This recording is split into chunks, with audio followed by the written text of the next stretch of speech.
예, 지금 이제 우리 14장 왔는데 잠깐 한번 복습을 하면서 오늘 본문 내용을 살펴볼 텐데요. 여호수아기 전체 흐름을 한번 되짚어 볼 필요가 있죠. 예, 가장 먼저 이제 1장부터 3장은 여호수아를 부르시는 내용이고, 본격적으로 정복 전쟁이 시작되는 것은 4장부터이죠. 예, 그래서 4, 5장에 무슨 사건이 있었죠? 요르단강을 건넌 일, 그렇죠? 예. 그 다음에 6장에서는요, 그 유명한 어디를 정복했죠? 여리고죠. 근데 이제 여리고 정복하고 나서 그 재물 때문에 아간 사건이 있었죠. 그게 7장입니다. 그 뒤에 8장에서 어느 성을 정복했죠? 아이성. 예, 아이성 정복한 게 나오고, 그 다음에 9장에서는 이제 기브온 족속의 속임수로 인한 동맹을 맺는 일이 있었고, 그 다음에 이제 10장에서는 요르단강. 자, 다시 한번 말씀드리겠습니다. 서울은 무슨 강이요? 한강을 기준으로 남북, 강북, 강남이죠.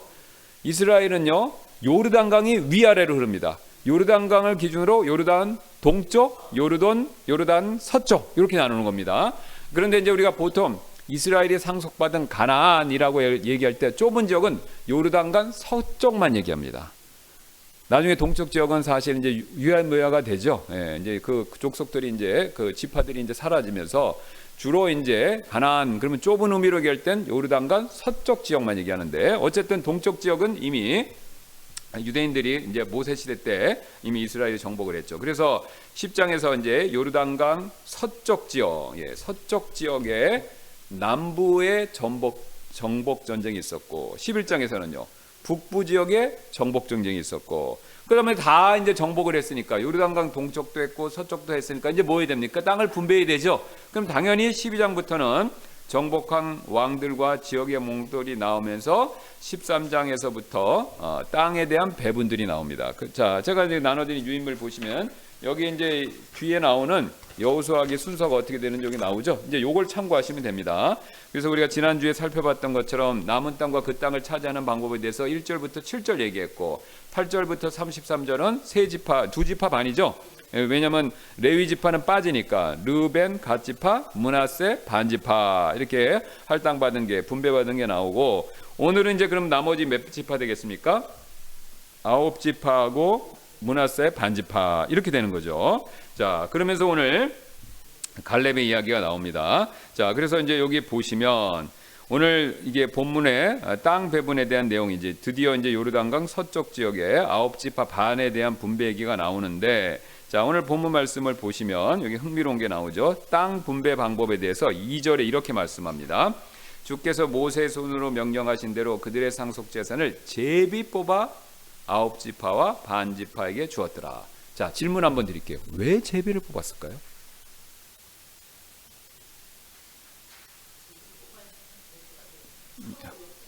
예, 비슷하게 잘 말씀하셨습니다. 일단 가나안 땅은요, 우리나라 호남이나 미국의 평야같이 전부가 평야가 아닙니다. 지형이 복잡하죠. 예, 북쪽으로는 헤르몬 산 지역이 있고, 또 남쪽 지역도 그 못지않은 산과 계곡 지역이 있습니다. 그리고 조금 더 내려가면은 거긴 사막이에요.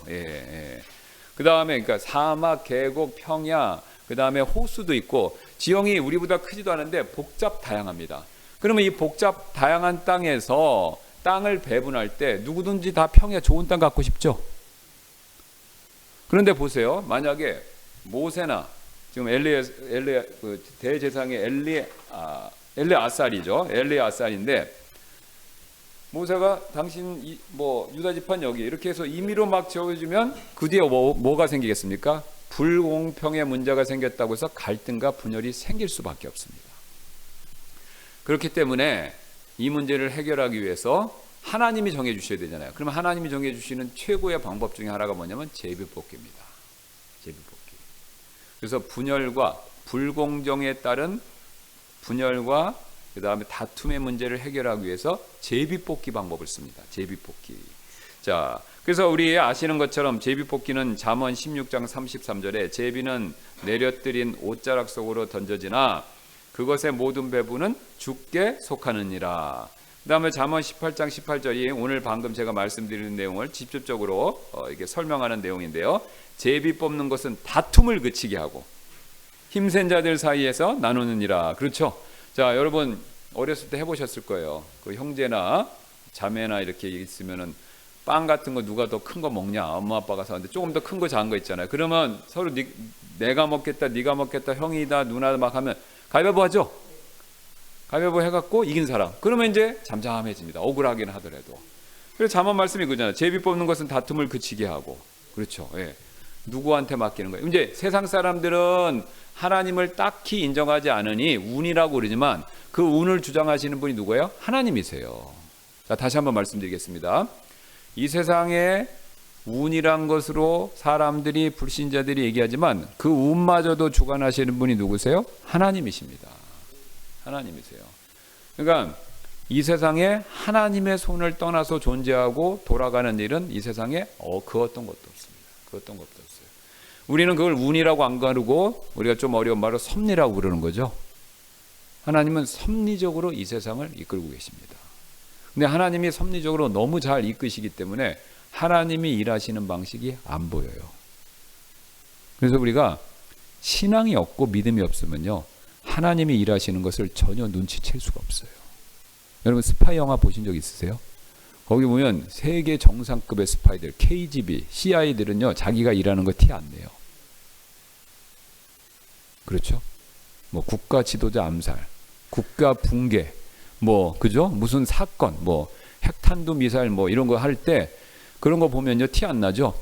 뭐 제가 열심히 보지는 않았지만 가끔 이렇게 스쳐도 봤던 영화가 미션 임파서블인가? 예. 그 영화 보면은 귀신같이 진짜 정말로 티 안 내고 그렇죠? 예, 그냥 귀신같이 자기가 원하는 거를 가져가고 싹 티 안 나게 하는 거. 그러니까 그 임무 자체가 임파서블이라고 그러지 않습니까? 예, 그걸 갖다가 하는 영화들 보세요. 그러면 인간들도 그렇게 할 수 있는데 하나님은 하시는 일은 그거 이상인 거죠. 그러니까 하나님이 너무 솜씨 좋게 섭리로 역사하시기 때문에 우리 평범한 사람들은요 하나님이 안 계시다 이렇게 생각합니다. 근데 시편에 나와 있죠. 하나님이 없다고 그러는 사람은요 지혜로운 사람이 아니라 어리석은 자입니다. 어리석은 자예요. 이제 나중에 죽게 되면요 하나님 계신지 아는지 명백하게 합니다. 근데 그때는 늦어요. 그때는 늦습니다. 우리가 살아 있을 때 하나님이 생명을 주셨었을 때 하나님을 가까이 하고 부르고 찾으시고 더 나아가 그분의 말씀에 순종하는 것이 복받는 지름길입니다. 예.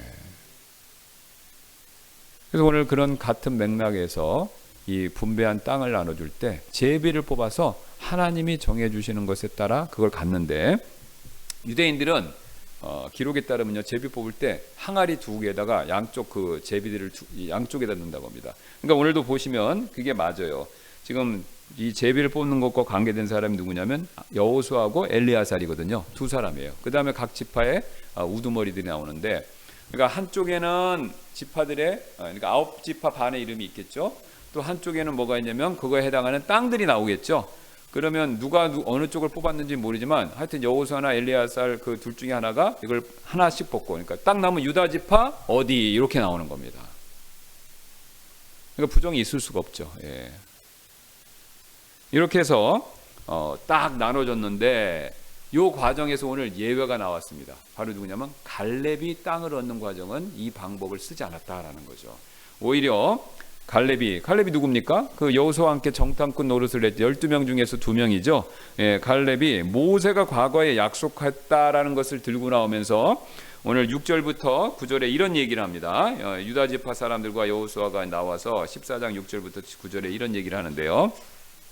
그때 유다 자손들이 길갈에 있는 여호수아에게 나오고 그나스 족속 여분네 아들 갈렙이 여호수아에게 이르되 주께서 가데스 바하나에서 나와 당신에 관하여 하나님의 사람 모세에게 말씀하신 일을 당신이 아시나이다. 내가 40세였을 때, 지금 85세니까 45년 전이에요. 주의 종 모세가 가데스 바하나에서 나를 보내어 이 땅을 정탐하게 했을 때 나는 내 마음에 있는 대로 그에게 보고하였나이다. 그럼에도 불구하고 나와 함께 올라갔던 내 형제들은 백성의 마음을 높게 하였으나 나는 온전히 주 내 하나님을 따랐나이다. 그날에 모세가 맹세하여 이르되 내가 온전히 주 내 하나님을 따랐으므로 내 발로 밟은 땅은 반드시 영원토록 너와 내 자손들의 상속재산이 되리라 하였나이다. 자, 그러면서 그 과거에 모세를 통해서 하나님이 주신 약속의 근거에서 지금 이 땅을 달라 그런 거죠. 이거는 제비뽑기가 아니라 그냥 달라고 요구해서 받는 거죠. 자, 여기서 우리 굉장히 중요한 한 가지 원리를 배우는데요. 이 땅을 받는 과정에 있어서 원칙이 나옵니다. 하나님께서는요, 사람의 외모보다는요, 마음을 더 중요하게 여기신다라는 바로 그 원칙입니다. 지금 흥미로운 사실은요, 갈렙이라는 사람을 얘기할 때 그나스 사람이라고 얘기를 하죠. 예. 근데 이 그나스가 누구의 후손이냐면요, 에서를 조상으로 해서 하는 후손입니다. 그러니까 에서의 자손이에요. 예, 에서의 자손이에요. 거기 창세기 36장 11절 계보 가서 시간 되신 보시면 거기에 그나스가 나옵니다. 그러면 에서의 자손이었기 때문에 원칙적으로는 이스라엘 백성이 아니었던 거예요. 그런데 어떻게 된 거냐? 그러면 이제 이스라엘 백성들이 야곱을 기준으로 해서 70명의 자손이 내려갈 때 같이 이집트로 같이 따라 내려갔던가, 아니면 우리 나올 때 우리 섞인 무리가 있었다고 우리는 이제 근본적에서 얘기를 했죠. 출애굽할 때 사실 이스라엘 백성만 나온 게 아니라 이집트가 그 당시 강력한 나라였기 때문에 그 안에 노예로 부리는 족속들이 꽤 많았어요.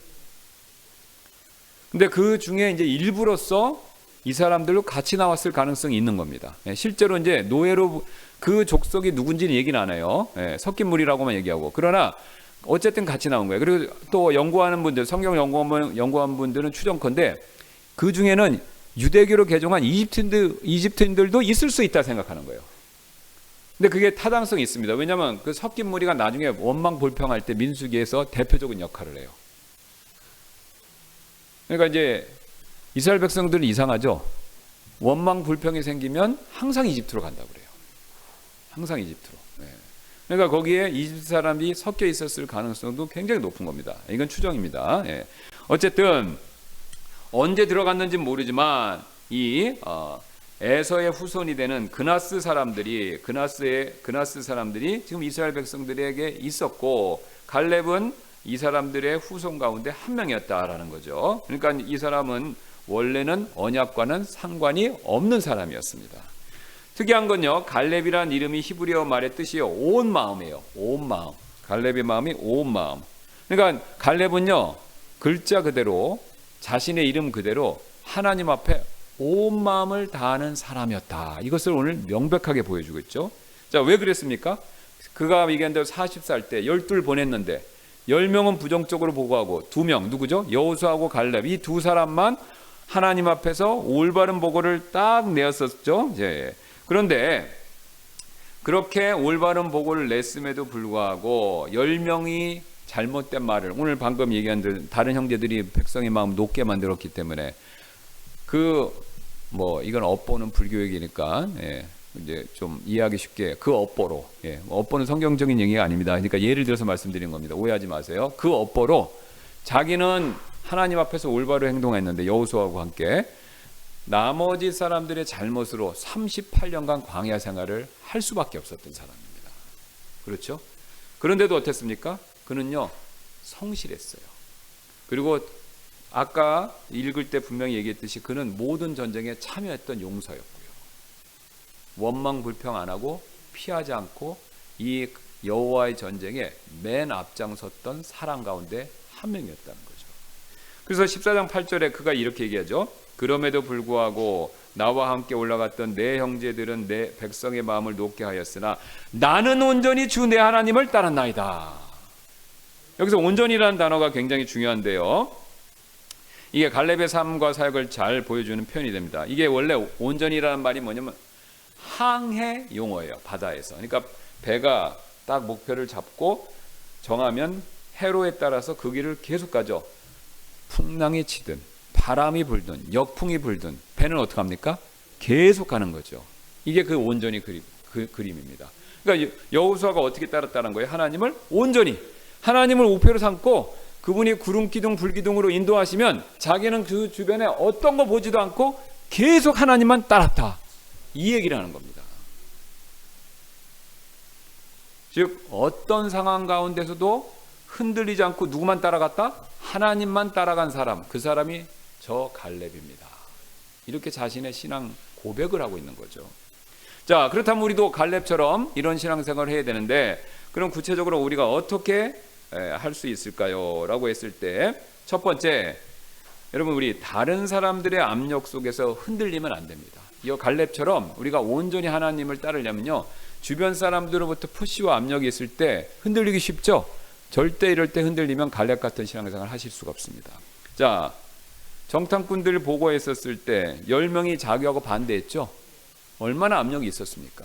근데 갈렙은 어땠어요? 절대로 흔들리지 않았어요.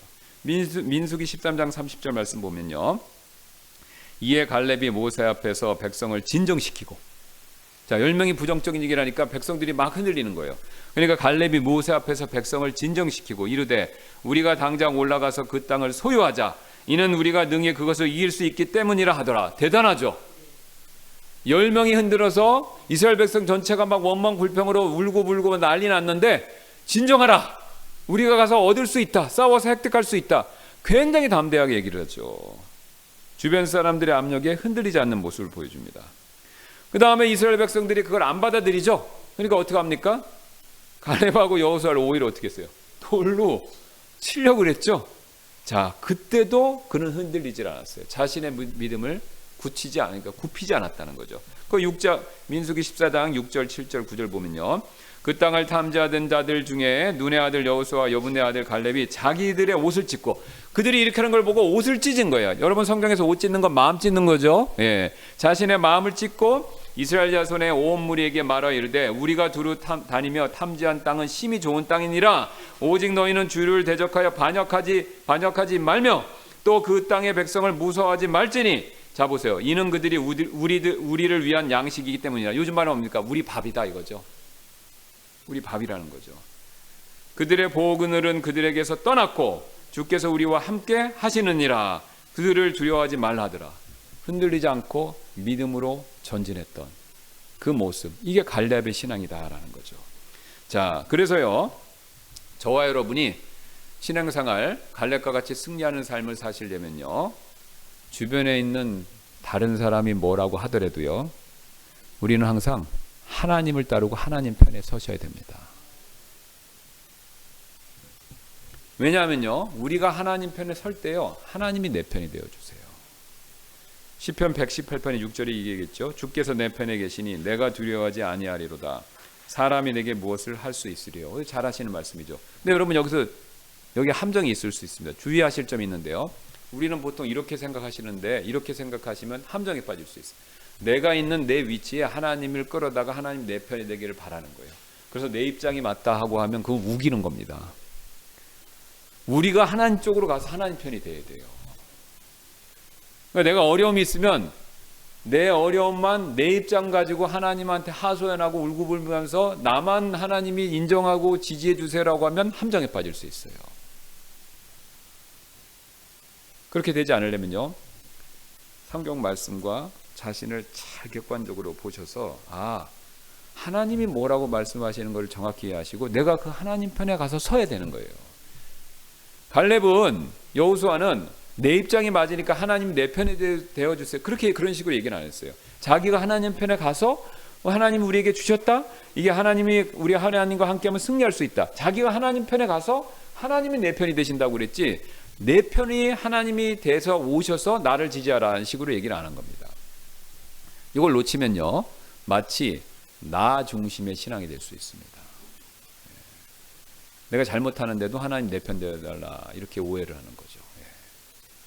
우리는 그런 오류는 피해야 되죠. 우리가 하나님께로 가서 하나님 편이 되어야 된다는 것이죠.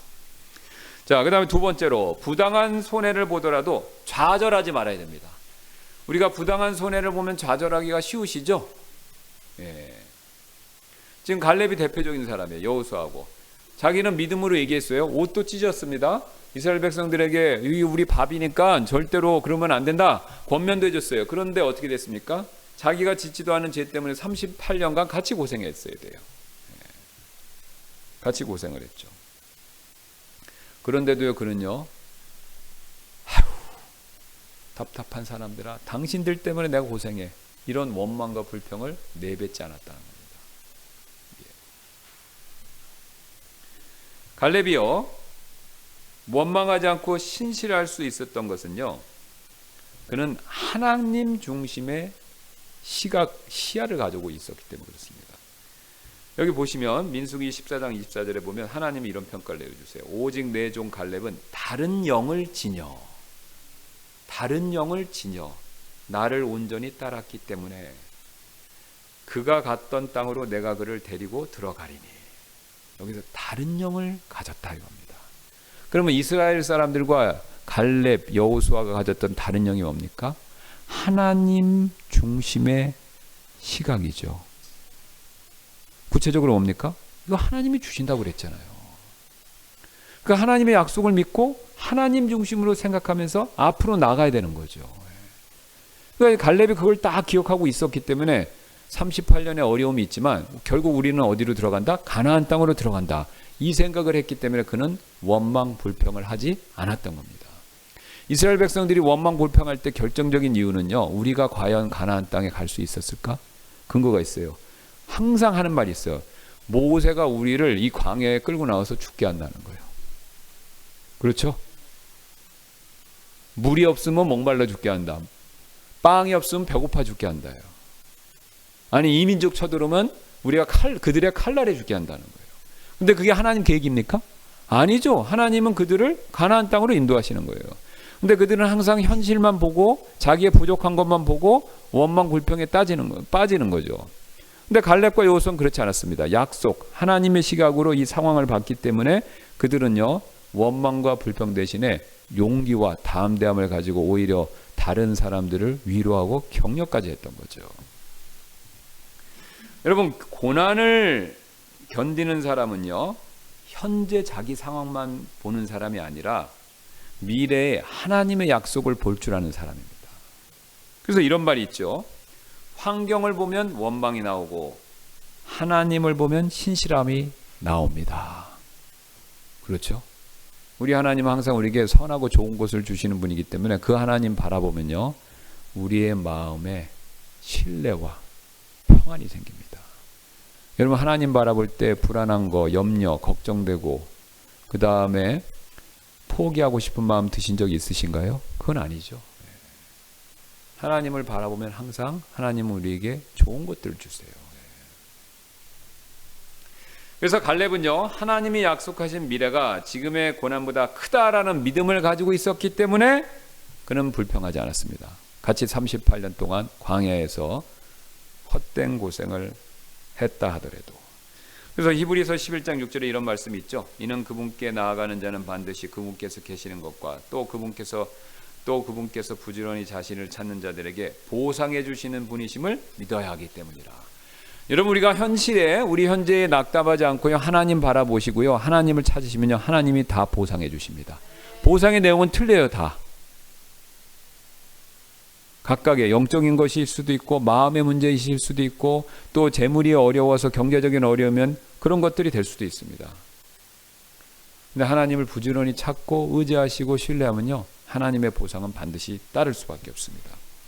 그 다음에 세 번째, 자신의 자리와 위치를 알고 그 자리와 위치에 신실해야 된다라는 거죠.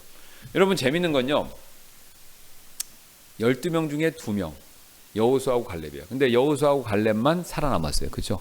그 얘기 뭐냐면요, 광야 세대 가운데 이 사람 둘만 이제 차세대 지도자가 된다는 거예요. 그런데 이 차세대 모세를 이어서, 모세도 못 들어갔잖아요. 그 모세도 못 들어가고 살아남은 사람은 딱 2사람인데 여호수아하고 갈렙인데, 근데 낙점, 차후 모세를 계승하는 지도자로 누가 낙점됐습니까? 여호수아가 됐죠. 그러면 인간적으로 생각하면 갈렙이 내가 됐어야 되는데 이런 생각이 있을 수도 있었어요. 근데 그는 전혀 그런 내색을 안 합니다. 그는 유다 지파의 민족 지도자로 된 것에 만족하면서 오히려 누구를요? 자신과 동료였던, 영적인 동료였던 여호수아를 지지하고 그를 도운 사람이었습니다. 여러분, 그 근거로요, 이 갈렙이 놀라운 것은요, 나중에 약속된 헤브론 성을 빼앗고 나서요, 그 성 안에서 살 수 있었는데 그 상을 레위 족속들한테 내주고 자기는 밖에 나가서 땅을 좀 받고 거기서 삽니다. 싸워서 얻은 땅은 자기 거예요. 그러면 자기 걸로 주장하고 거기서 자기가 그걸 소유할 수 있는데 그걸 레위 지파한테 물려주고요, 양보하고 나옵니다. 그러니까 갈렙은 욕심 없는 지도자였던 거예요. 그래서 우리는 스스로에게 늘 이렇게 자문해 볼 필요가 있죠. 우리는 갈렙처럼 하나님을 지금 온전히 따르고 있는가? 또 사람들이 다른 방향으로 갈 때 나 혼자만이라도 나는 하나님을 따르고 있는가? 그리고 상황이 어렵고 불공정할 때도 묵묵히 하나님을 끝까지 따르고 있는가? 여러분, 여기서 갈렙의 신앙과 보통 이스라엘 백성들의 신앙이 갈리는 겁니다. 좋은 일만 있으면 하나님 못 따라갈 사람이 없죠. 그렇죠. 이런 어려운 상황에서도 갈렙이 하나님을 온전히 따랐기 때문에 그는 성경 기록에 그 이름이 기록되고 지금도 신앙의 모델로서 사람들의 좋은 본보기가 되고 있지 않습니까? 하나님이 주신 지금의 자리가, 저와 여러분의 각각의 자리가 마음에 들지 않을 때조차도 우리는 하나님을 온전히 따를 수 있는가 스스로 꼭 저와 여러분은 자문해 보셔야 됩니다. 사실 우리는요, 온전히 하나님을 따르는 일, 너무 그 일에 있어서 여러 가지 핑계를 쉽게 대죠. 다른 사람들은 하나님의 뜻대로 안 살기 때문에 나 혼자 따라가기가 너무 힘들어요. 제 잘못도 아닌데 다른 사람들 때문에 벌 받는 거, 고통받는 거, 그거 너무 억울해요. 또 그런 문제 때문에 저는 불공평하고 사실 더 인정받고 싶은데 인정받지 못하는 것에 대한 억울함이 있어요. 이게 우리 사실 사람의 마음이죠. 그러나 오늘 갈렙은요, 이런 여러 가지 현실의 불만족스러운 상황 가운데서도 하나님을 묵묵히 따랐던 사람입니다. 여러분, 오늘 하나님이 요구하시는 신앙의 자세가 바로 이런 갈렙과 같은 자세죠. 그 다음에 이뿐만이 아닌데요, 우리는 오늘 본문에서 또 다른 사실 배우게 되는데, 신앙생활에는요, 여러분, 은퇴가 없습니다. 제가 이런 말씀 드리면 약간 죄송한데, 신앙생활에는요, 은퇴가 없습니다. 자, 현재 갈렙 나이 몇 살이죠? 85세입니다. 85세. 근데 이 85세란 나이를 통해서 이 중요한 연대 정보가 하나 나오는데요. 자, 지금 갈렙의 나이를 통해서 여호수아 군대가 가나안을 정복하는데 몇 년 걸리는가, 이게 이제 답이 나왔습니다. 자, 빠르게 보기 위해서 제가 나눠드린 이 용지를 한번 봐주시면, 여기를 봐주세요. 지금 보시면 지금 이스라엘 백성들이 가나안 땅에 들어오기까지 광야 생활 보통 몇 년이라고 알고 계시죠? 40년이죠. 근데 이 40년은 크게 두 부분으로 나눌 수 있습니다. 2년하고 38년이에요. 그럼 2년은 뭐냐? 바로 어디냐면요, 가데스 바네. 그러니까 출애굽 홍해를 건넌 다음에 가데스 바네아 가서 이제 거기 이제 하나님한테 이제 혼나고 광야 생활 들어가지 않습니까? 홍해를 건너서 가데스 바네아 갈 때까지가 2년이 걸립니다. 약 2년. 그래 지금 우리가 출애굽기 보는데 거기 보세요. 홍해를 건너고 마라하고 엘림 거쳐서 만나 메추라기, 그다음에 시내산 도착해서 십계명 받고 성막 완성. 지금 우리 성막 보죠? 여기 하고 있는 거예요. 그다음에 인구 조사하고 진영 배치한 다음에 드디어 가데스 바네아로 가는 겁니다. 근데 거기 가서 정탐꾼 보냈다가, 그죠? 원망 불평하는 바람에 어떻게 됐습니까? 이제 광야 생활을 해야 된다. 그렇게 해서 그 뒤로 38년을 광야 생활을 합니다. 근데 그 38년 광야 생활이 언제 마감이 되냐면 세렛 시내를 건널 때요. 왜 그런 줄 아세요? 요 세렛 시내 건널 때 광야에서 원망했던 마지막 사람이 죽습니다. 여호수아 갈렙 빼놓고는 세렛 시내를 지날 때 그 광야 출애굽했던 세대가 모두 다 죽어요. 그 모두 다 죽는 시점이 세렛 시내를 건널 때입니다. 근데 요 건널 때까지 기간이 몇 년이요? 38년 이렇게. 자, 그리고 이제 어떻게 되냐? 가나안 정복 전쟁이 7년이 됩니다. 그러니까 오늘 이스라엘 자손이 광야에서 방황한 기간이 여호수아 14장 10절 보겠습니다. 이제 보소서 주께서 모세에게 이 말씀하신 때부터 이스라엘 자손이 광야에서 방황한 45년 나왔죠. 궁금한 적 없으셨어요? 아니 광야상에서 40년인데 왜 여호수아는 갈렙은 45년이라고 했을까 궁금하셨죠? 이게 왜 45년이 되냐면 38년에다가 7년 더한 거예요. 그러니까 45년이 딱 나오는 겁니다. 그러니까 지금 갈렙은 뭐 하냐면 가데스 바네아에서 반역하고 그때부터 38년 지나고 정복전쟁 7년 하고 그래서 우리가 방황한 기간이 45년입니다. 이렇게 얘기하는 겁니다. 지금. 예, 그래서 이게 하면 45년이 맞습니다. 자, 그래서 정확하게 45년이 걸렸는데, 자, 이 85세. 그러니까 그러면 이제 40세에서 45년 동안 하는 거죠. 이 85세 긴 시간 동안에 갈렙은요, 한결같이 열정을 가지고 하나님을 섬겼던 사람이죠. 예. 우리가 그는요, 노년에 나 이제 은퇴할 테니까 좋은 자리 주시고 거기서 조용히 살다가 주님 품에 가게 해주세요 라고 말하지 않았죠. 오히려 정복되지 않고 제일 위험한 땅, 힘든 땅이었던 거인이 살고 있는 아낙 자손이 살고 있는 헤브론을 요구합니다. 자, 갈렙의 나이는요, 우리의 지금 같은 시각에서는요, 도전의 장벽이 될 수 있었는데 그는 반대로 생각하는 겁니다. 여기 14장 10절하고 11절 보시면 놀랍죠. 이제 보소서 주께서 모세에게 이 말씀을 하신 때로부터 이스라엘 자손이 광야에 방황한 이 45년 동안 그분께서 말씀하신 대로 나를 살아남게 하셨나이다. 그러니까 살아남게 하셨으니까 저 은퇴할래요가 아니라 이제 보소서 내가 이날 85세니이다. 모세가 나를 보내던 날과 마찬가지로 이날 내가 아직 강건하니 그때의 내 힘과 같이 지금도 내 힘이 그러하니 싸움을 위해 나가고 들어올 수 있나이다. 제가 나가서 싸워서 이 땅을 차지하겠습니다. 몇 세인데 이 얘기를 하셨어요? 85세. 85세. 이게 미국의 국민 화가라고 불리는 사람이 있습니다. 여자 화가인데요. 이름도 별명이에요. 그랜마 모지스라는 사람인데 이분은 그림을 배운 적도 없는데 76세에 그림을 그리기 시작했어요. 그래서 크리스찬인데요. 101세로 돌아가셨는데 76세부터 그림에 입문해서 101세에 돌아가실 때까지 1600점을 그렸다고 합니다. 그런데 그림을 미국의 목가적인 그 풍경을 잘 그렸고 시골 크리스찬이 맞고 그걸 그려갖고 미국 국민한테 너무 사랑을 받은 거예요. 그래서 국민 화가, 국민 가수도 있는데 우리는 보통 국민 가수라고 그러잖아요. 이분은 국민 화가가 된 거예요. 그래서 제가 거기 사진 넣어놨죠. 이 할머니예요. 예. 그래갖고 너무 유명하니까 국민 화가가 되니까 미국 우정국에서 이분 그림을 가지고 우표도 이렇게 만들었습니다. 그래서 그분이 이 얘기했는데 이건 들어보신 분도 있을 거예요. 이분 얘기가 너무 유명한데 이런 얘기했습니다. 무언가 새롭게 시작하기에 너무 늙은 나이는 없다. 예, 무언가 시작하기에 늙은 나이라는 건 없다. 자, 여러분 갈렙이 바로 오늘 그런 사람이었죠. 예, 그는 84세의 나이에 또다시 하나님의 일을 위해서 전쟁터로 85세의 나이에 전쟁터로 나가겠다. 이 얘기를 했습니다. 이 얘기했습니다. 사실 하나님이 함께 하시면요, 우리의 나이, 배경, 상황 그거 큰 문제 안 됩니다. 큰 문제 안 되죠.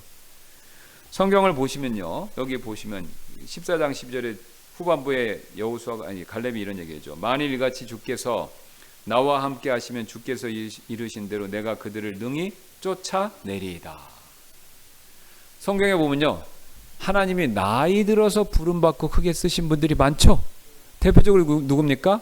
아브라함, 또 모세, 그렇죠? 사라도 마찬가지고, 또 아론도 마찬가지예요. 83세에 부름받았죠. 그 다음에 신약에 가도 나오죠. 침례 요한의 부모였던 누구요? 엘리사벳하고 사가랴. 그렇죠. 예. 나이는 나오지 않지만 두 사람은 나이가 많더라 얘기하죠. 그 다음에 사도 중에서 제일 오래 살았던 사도 요한. 그렇죠. 90세 넘는 나이에 밤모섬에서 환상을 보고 하나님의 말씀들을 기록했던 사람들이죠. 나이, 힘, 배경 중요하지만요, 우리가 하나님의 일을 하는 일에 있어서 그게 하나님의 일을 할 수 없는 큰 장애물이라고 얘기할 수 없다라는 것을 오늘 갈렙이 보여주는 겁니다. 물론 나이가 드시면 기력이 떨어지니까 좀 더 쉬시고 좀 더 체력 보충도 하시고 그런 것들이 필요하지만 마음만큼은 은퇴해야 되겠다 생각을 하시면 안 됩니다. 오늘 갈렙은 은퇴를 몰랐던 거예요. 하나님의 일에 있어서. 그래서 우리도 똑같습니다. 천국에 가까울수록 은퇴 모드로 가시면 안 되고요. 천국 모드로 가셔야 돼요. 천국 모드는 그리스도인에게 뭡니까? 그리스도의 심판석에서 보상이잖아요. 그러니까 우리가 보상을, 지금 갈렙은 보상을 생각하고 전진했죠. 우리도 똑같습니다. 그리스도의 심판석이 곧 가까이 오기 때문에 우리는 그걸 생각하면서 은퇴 모드가 아니라 하나님의 보상 모드로서 앞으로 가야 되죠. 그러니까 바울이 유명한 말을 하지 않습니까? 자기는 표대를 향해서 마지막까지 달려간다. 이게 오늘 갈렙이 보여줬던 신앙의 중요한 모델이었던 거죠. 원리 세 번째, 하나님께서 가장 크게 영광을 돌리려는 사람이 가장 큰 일에 도전할 수 있다. 이거는 빠르게 제가 간단하게 설명하고 마무리하겠습니다. 지금 갈렙은요, 이 85세의 나이에 도전했던 것은요, 제일 어려운 것이에요. 안악자손이 사는, 안악자손하죠? 우리가 이제 개혁의 네피림이라고 얘기하는 그 거인족들이 사는 곳이죠. 거인족 소굴이에요, 이 헤브론이. 거기를 자기가 가겠다는 겁니다. 다른 백성들 다 안 갔는데 거기를 간다는 거예요. 그럼 왜 거기를 간다고 그랬냐? 이유가 있습니다. 여호수아하고 갈렙이랑 12명 정탐을 하고 돌아왔던 지역이 어딘지 아세요? 헤브론이었어요. 여기서 거인족 속 보고 10명이 마음이 녹은 거예요. 그래갖고 하나님을 배신했기 때문에 뺑뺑이를 도는 겁니다. 그러니까 갈렙은 한이 맺힌 거예요. 저 안악작 속을 우리가 그때 겁을 먹고 정복을 못해서 이스라엘 백성 우리가 이렇게 고생을 했다고요. 그러니까 내가 마지막으로 죽기 전에 저기를 정복해서 하나님께 최고로 영광을 돌려드리고 우리 이스라엘 백성의 수치를 씻어야 되겠다. 이렇게 결심한 겁니다. 그래서 그가 그렇게 결심했고 하나님이 나와 함께 하시면 내가 할 수 있다. 그럼 나한테 달라 그런 거죠. 그렇게 믿음으로 결단하고 나아가니까 하나님께서 주셨잖아요. 여러분 똑같습니다. 우리 삶에 어려운 부분 있으시죠? 해결 안 되는 문제 있으시죠? 이 안악삭속 같이 거대한 거인처럼 버티고 있는 문제들 있으시죠? 여러분 그 문제를 우리가 하나님의 힘으로 해결하면요, 나한테 그걸로 인해서 복도 있지만요, 그 일로 하나님이 최고로 영광 받으십니다. 하나님은요, 그래서 우리의 삶에 어려운 일들을 때때로 허락을 하십니다. 왜요? 하나님 믿고 의지해서 그걸 정복해서 누구한테 영광 돌리려고요? 하나님께 영광 돌리라고. 오늘 갈렙은 그걸 수행했고 그래서 하나님께 크게 영광을 돌렸던 사람입니다. 여러분 우리도 마찬가지입니다. 정복되지 않은 우리 삶의 영적인 부분들이 있으시죠?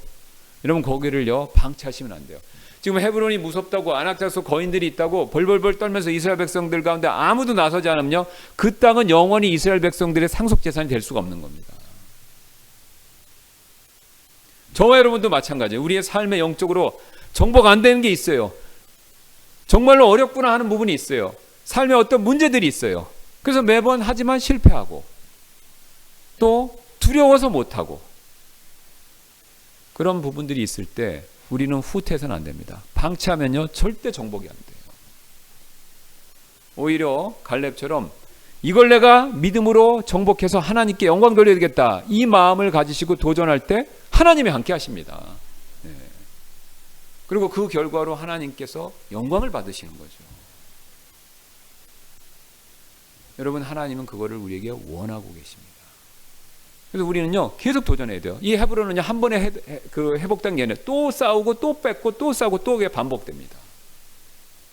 마찬가지입니다.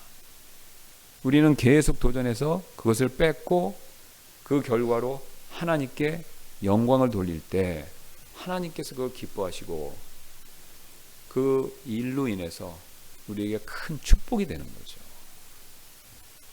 그러므로 항상 후퇴하지 마시고 믿음으로 전진하시고 물러서지 마시고 앞으로 도전하는 저와 여러분들 되시기를 주님의 이름으로 소원합니다. 예, 우리 잠깐 제가 기도하고 시간이 되었기 때문에 마치도록 하겠습니다.